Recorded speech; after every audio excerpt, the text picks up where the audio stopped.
আর কোনো আশ্বাস নয়, আর কোনো প্রশ্বাস নয়, কথা এক, দাবি এক, দফা এক। আগস্ট মাসের মধ্যেই আমরা নবম পে স্কেলের প্রজ্ঞাপন চাই।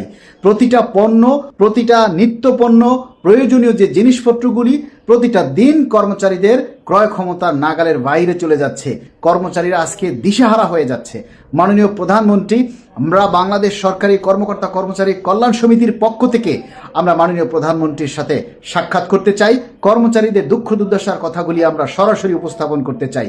আমরা সারা বাংলাদেশের মানুষের কাছে অনুরোধ জানাই, আপনারা সবাই দাবিটি তুলুন। আমরা মাননীয় প্রধানমন্ত্রীর সাথে 2 মিনিট সাক্ষাৎ করে আমাদের কথাগুলি বলার সুযোগ চাই। আর কোনো দাবি নেই। আগস্ট মাসের মধ্যেই আমরা আমাদের পে স্কেলের প্রজ্ঞাপন চাই। এটা 22 লক্ষ পরিবারের দাবি। 22 লক্ষ পরিবার আজকে শুধু মাননীয় প্রধানমন্ত্রীর দিকে তাকিয়ে আছে, কবে সেই পে স্কেলের গেজেট বা প্রজ্ঞাপনটা জারি হবে। কোনো আশা, কোনো ভরসা, কোনো প্রশ্বাসে আমরা আর বিশ্বাস রাখতে চাই না। কারণ আমরা 11টা বছর থেকে শুধু ঠকেই আসতেছি। 11টা বছর পর্যন্ত আমরা শুধু বঞ্চনার শিকার হচ্ছি। 2015 সালে আমাদের অসংখ্য সুযোগ সুবিধাগুলিকে কেড়ে নেওয়া হয়েছিল।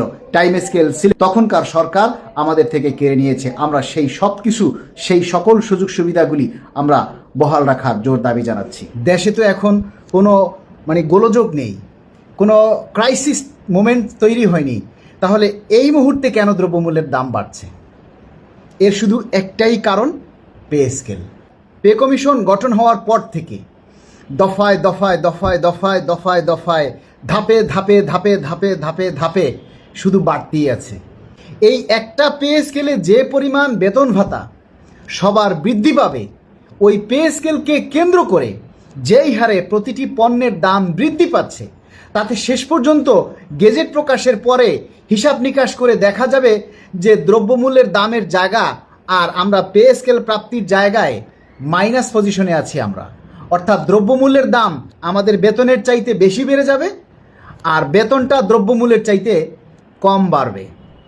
সুতরাং এই পে স্কেলকে কেন্দ্র করে যাতে বাজার সিন্ডিকেটরা আর ফায়দা নিতে না পারে, সেজন্য আমরা কঠোর হস্তে বাজারটা নিয়ন্ত্রণ করার জন্য মাননীয় প্রধানমন্ত্রীর কাছে জোর অনুরোধ করছি।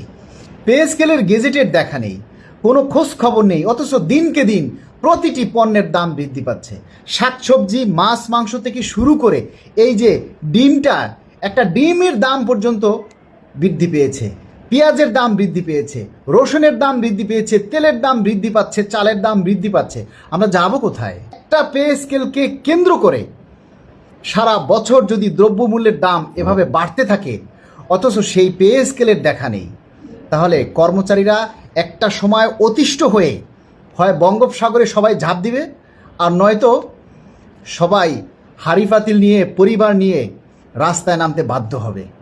কিন্তু আমরা মাননীয় প্রধানমন্ত্রীর কাছে অনুরোধ করছি, মাননীয় প্রধানমন্ত্রী মহোদয়, আপনি যেহেতু ক্ষমতায় আসার অল্প দিনের মধ্যেই জাতীয় সংসদে পে স্কেল 1 জুলাই থেকে বাস্তবায়নের ঘোষণা দিয়েছেন, কোনো এদিক সেদিক কোনো অজুহাত না দেখিয়ে দ্রুত সেটার প্রজ্ঞাপন জারি করে বাস্তবায়ন করুন।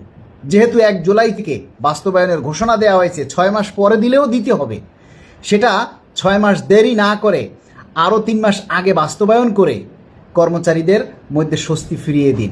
দ্রব্যমূল্যকে নিয়ন্ত্রণে রাখুন, কর্মচারীরা যাতে 4টা ডাল ভাত খেয়ে বেঁচে থাকতে পারে। 2005, 2009 এবং 2015 সালের পে স্কেলের প্রজ্ঞাপন হয়েছিল কার্যকালের 6 মাস পর থেকে। কিন্তু 2026 সালের পে স্কেল আর 2015 সালের পে স্কেলের সময়টা এক নয়। 2009, 2015 এই পে স্কেলগুলি হয়েছিল প্রতি 5 বছর বা 6 বছর পর পর। কিন্তু 26 সালের পে স্কেলটা হতে যাচ্ছে 11 থেকে 12 বছর পর। কর্মচারীরা অতিষ্ঠ হয়ে গেছে, ধার দেনায় গলা পরিমাণ তারা ডুবে গেছে। দ্রব্যমূল্যের ঊর্ধ্বগতির সাথে তারা কোনোভাবে আর তাল মিলিয়ে চলতে পারছে না। এই যে দিনের পর দিন মিটিং, এটা সেটা, আসলে এখন কর্মচারীরা প্রত্যেকেই তাদের পিঠ দেয়ালে ঠেকে গেছে। আমরা সচিব পর্যায়ে যারা সুপারিশ প্রণয়ন কমিটিতে যুক্ত আছেন, তাদেরকে আমরা অনুরোধ করব, আপনারা দ্রুত সময়ের মধ্যে ক্যাবিনেট মিটিংয়ে আমাদের এই নবম পে স্কেলের চূড়ান্ত সুপারিশ উপস্থাপন করুন অনুমোদনের জন্য। আমরা চাই এই আগস্ট মাসের মধ্যেই যাতে আমাদের পে স্কেলের প্রজ্ঞাপন জারি করা হয়, কেননা আগস্ট মাসের মধ্যে যদি পে স্কেলের প্রজ্ঞাপন জারি করা না হয় তাহলে কিন্তু কর্মচারীরা তাদের পরিবারবর্গ সহ রাস্তায় নেমে আসতে বাধ্য হবে। কেননা কর্মচারীদের মধ্যে তীব্র অসন্তোষ এবং ক্ষোভের সৃষ্টি হচ্ছে ক্রমান্বয়ে। আর সরকারের পক্ষ থেকে কোনো নির্দেশনা না থাকার কারণে বিভিন্ন মিডিয়ারা গুজব ছড়ানোর জন্য সুযোগ পাচ্ছে।